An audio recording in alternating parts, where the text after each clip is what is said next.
She is Lisa Spencer, the Indiana County Department of Human Services Director for our county, joins us this morning. Good morning to you. Good morning. I'm ready for you today. Are you Yeah, really? I'm not a morning person, but today I'm ready to go. I'm not sure what to attribute that to. But I don't know. I think it was the talking in the lobby. I don't think you're any different now than you always are. You come in ready to go. So let's get going here. All right. The point-in-time survey, we talked about it earlier. This is the mandated survey. Yes. Everybody on one particular day, usually in January, goes out one per county, and they search for homeless people, which seems like such an odd thing to say, but it's a very important survey.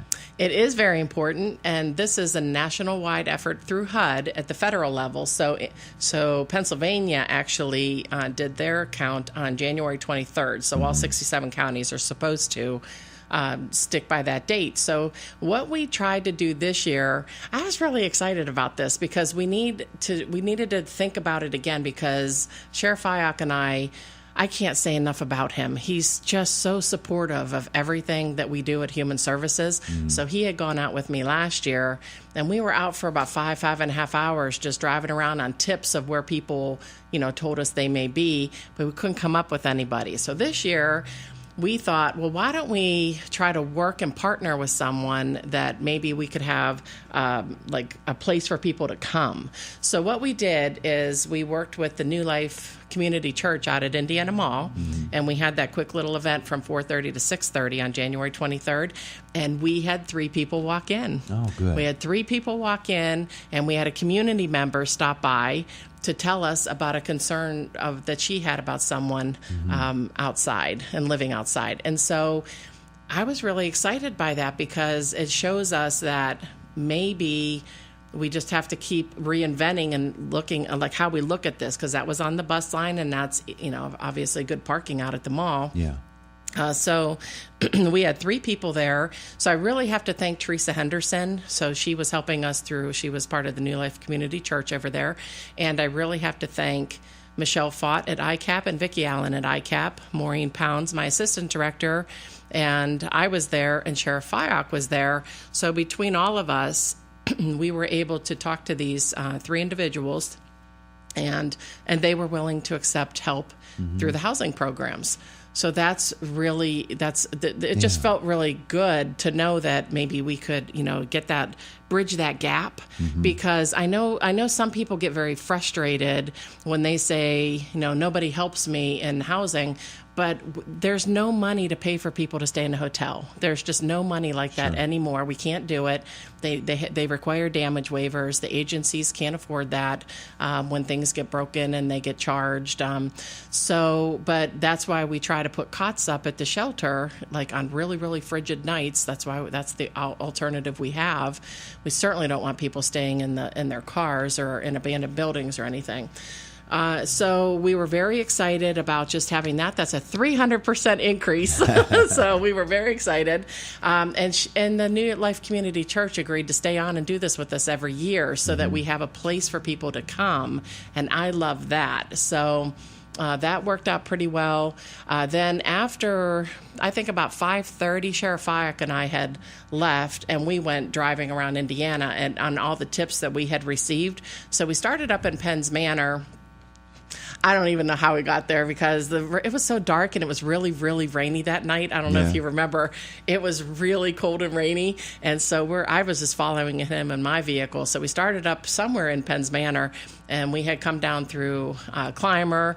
We had heard about some youths out in Clymer we were trying to find. We couldn't find anyone. We had come through Indiana and gone out to Homer City through the back way and also through Blairsville. But we stopped at a bunch of Sheetz stores. And the one thing that was very, very, I think that we felt very good about is all the Sheetz stores, all the managers, the workers, they knew exactly what to say. They knew that the our letter was on their bulletin board. They knew the managers had it in their office for the pathway number. They've used it. They've given it out. They're very well spoken about how they handle somebody who shows up without having anywhere to stay. So if we had to take, after 5 hours of driving, 99 miles around the county, if we had to take, like a silver lining, then the message is finally getting across, and we're all working together as like a bigger community unit.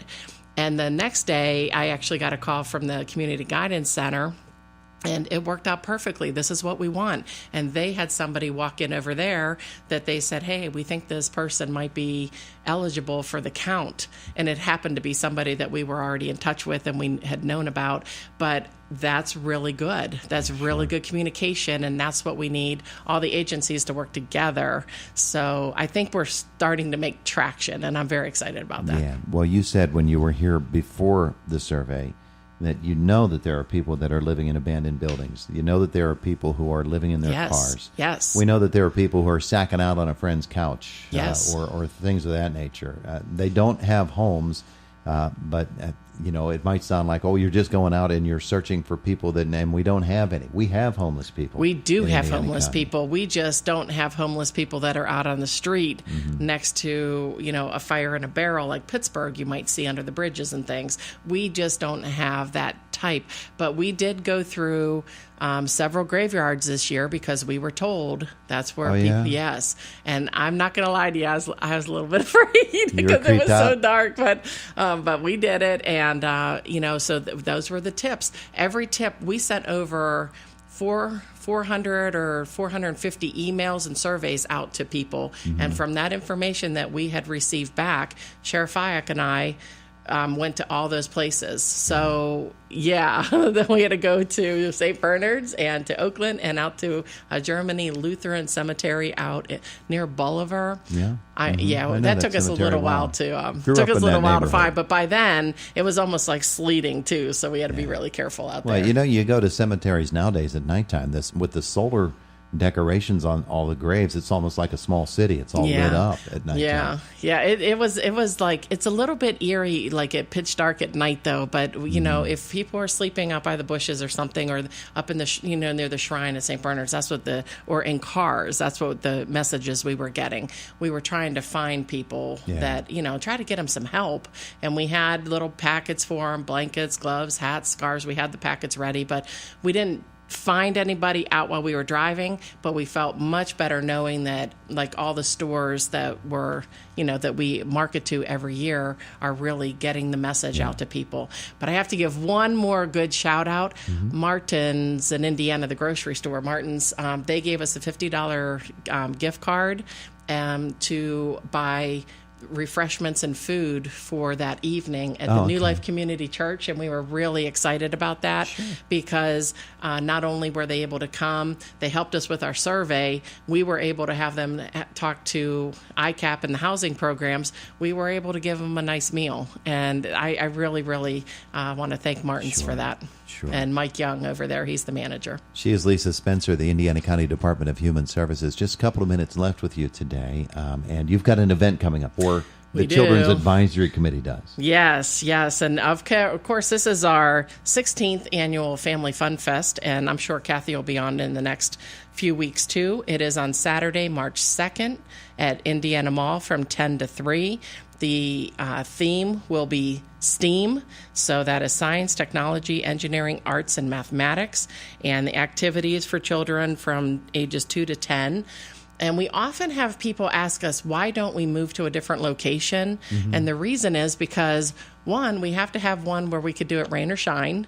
And two, we have to pay for the space. And Sherry Bernosky helps us so much out at the Indiana Mall. She helps us really, kind of give us a break because we don't have the funds to just go rent big halls and stuff. So that's why we always keep it at the Indiana Mall. We have only 4 tables left that people can reserve if they're an agency or an organization. So you'd have to get online through the Children's Advisory Commission website and get that. So 4 tables left, and we still have a couple of weeks, but always a good event, always well attended, and really fun. We'll get hooked up with Kathy Abbey Baker to tell us more. Yes, yes. She is Lisa Spencer, Indiana County Department of Human Services. Thank you for coming in. Okay, thanks so much. Have a great day. It is